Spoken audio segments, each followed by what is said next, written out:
Je suis le professeur Freddy, que vous connaissez bien, et nous allons continuer la leçon de la fois passée. Alors, la fois passée, nous avions commencé à étudier les degrés des variations de l'adjectif qualificatif. On peut aussi l'appeler les degrés de signification de l'adjectif qualificatif, ou bien les degrés de l'adjectif qualificatif. Nous avions étudié le positif, nous avons étudié les comparatifs, et maintenant nous allons à la fin. Mais avant de continuer le troisième degré, nous commençons par ici, notez bien. Retiens, les adjectifs inférieurs, supérieurs, antérieurs et postérieurs, tous ces adjectifs-là admettent un complément précédé de la préposition à. Là, on ne dira pas je suis plus supérieur, je suis moins inférieur, mais on dira je suis supérieur à. Exemple, mon frère aîné est supérieur à ma sœur. Voilà, un complément précédé de la préposition à. Deuxième chose à retenir, les comparatifs de l'adjectif bon, c'est meilleur. Il est meilleur que moi. On ne dira pas je suis plus meilleur. On dira je suis meilleur que toi, par exemple. Les comparatifs des mauvais, c'est pire. Pas pur, mais c'est pire. Alors on dira il est pire qu'un voleur. Et moindre peut servir des comparatifs de l'adjectif petit. C'est alors qu'on dira la moindre des choses que je te demande, c'est d'étudier à la maison. Moindre. Et comparatif de l'adjectif petit. Voilà, nous passons au troisième degré qui est le superlatif. Les superlatifs, le premier degré c'est les positifs, le deuxième c'est les comparatifs et le troisième c'est les superlatifs. Les superlatifs expriment une qualité portée à un trait au plus haut degré. Alors on distingue deux superlatifs. Il y a les superlatifs absolus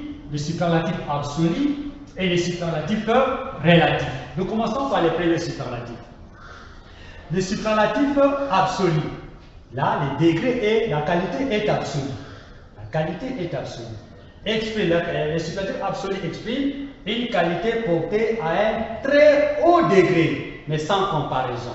Là, il n'y a pas de comparaison. Pourquoi? Parce que la qualité est absolue. Alors, les superlatifs absolus se forment avec les adverbes tels que très, fort, bien, extrêmement, infiniment et la liste continue. C'est alors qu'on dira cet homme est très fort. Ici, il n'y a pas une comparaison. Tu ne peux pas dire cet homme est très fort que. Alors ça, c'est une faute. Il ne faut pas dire ça. Tu diras cet homme est très fort. Et c'est tout. Dieu est infiniment bon. Il n'y a pas une idée de comparaison ici.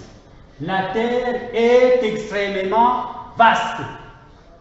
Alors, avant de passer au superlatif, je vais faire une différence entre les positifs et les superlatifs. Si j'enlève seulement l'adverbe très, la phrase sera cet homme est fort. Là, nous sommes dans les positifs. Donc, la différence se trouve dans l'adverbe. Quand je mets l'adverbe, je suis dans les superlatifs absolus. Si j'enlève l'adverbe, je suis dans les positifs. Très bien. Nous passons les superlatifs relatifs. Les superlatifs relatifs expriment une qualité portée au plus haut degré ou bien au plus bas. Donc les degrés peuvent être plus haut ou bien plus bas. Là, on distingue deux superlatifs relatifs. Il y a les superlatifs relatifs de supériorité et les superlatifs relatifs d'infériorité. Les superlatifs relatifs de supériorité se forment avec les comparatifs de supériorité précédés de l'article défini. Les superlatifs relatifs d'infériorité se forment avec les comparatifs d'infériorité. Là aussi, c'est la même chose, précédé de l'article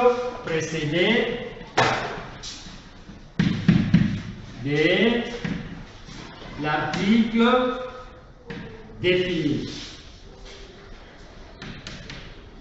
Voilà. Alors, attention, ici les comparatifs se forment, les comparaisons se font comment?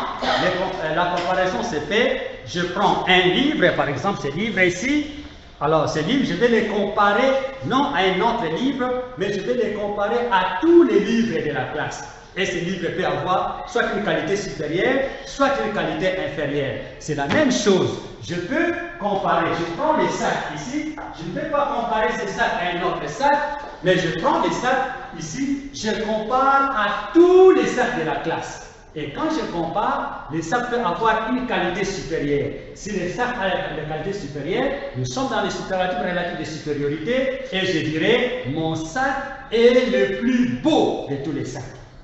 Si mon sac est, par exemple, le sac a une qualité inférieure, je dirais, mon sac est le moins propre de tous les sacs.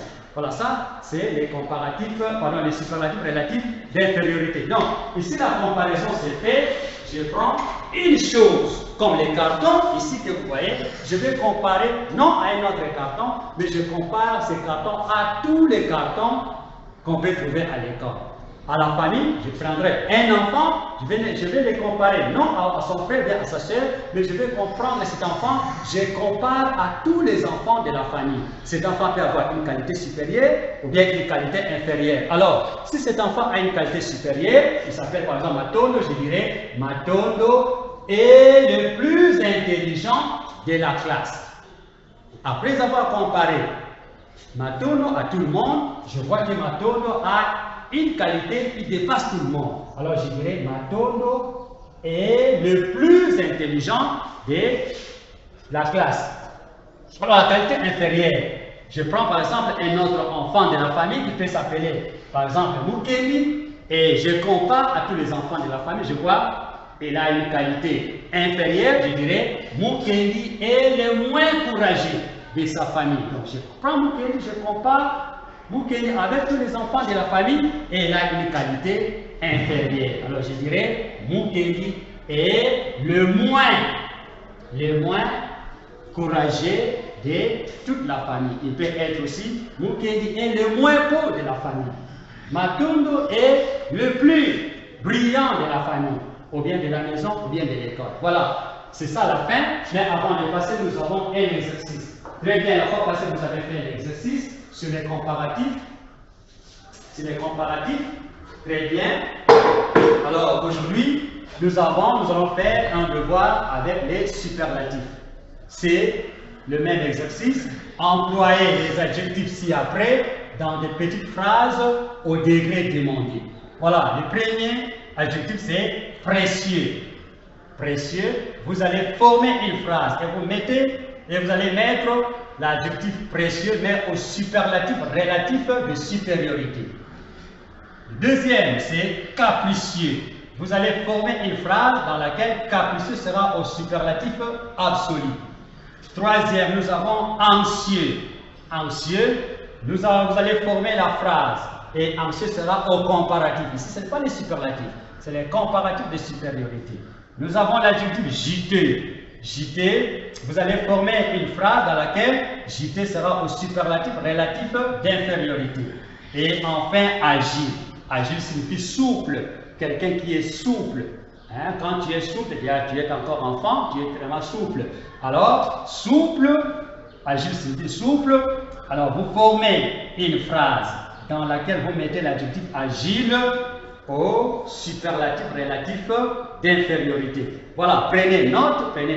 Au retour, je vais voir toute cette copie et la copie de la fois passée et la copie d'aujourd'hui dans vos cahiers. Alors, ce devoir à remettre les premiers jours de la rentrée. Étudiez bien à la maison. Voilà, je reprends cette phrase. La moindre des choses que je vous demande, c'est d'étudier à la maison. Voilà, nous venons de terminer. Faites cet exercice bien, revoyez les notes. Écrivez ça dans les cahiers et faites cet exercice ici jusqu'au retour. Voilà, nous venons de terminer. J'ai dit, ces devoirs, vous allez remettre les premiers jours, parce qu'on ne se rencontre pas. Donc, c'est les premiers jours que nous allons nous rencontrer et vous allez m'amener ces devoirs que nous allons corriger ensemble en classe. Merci.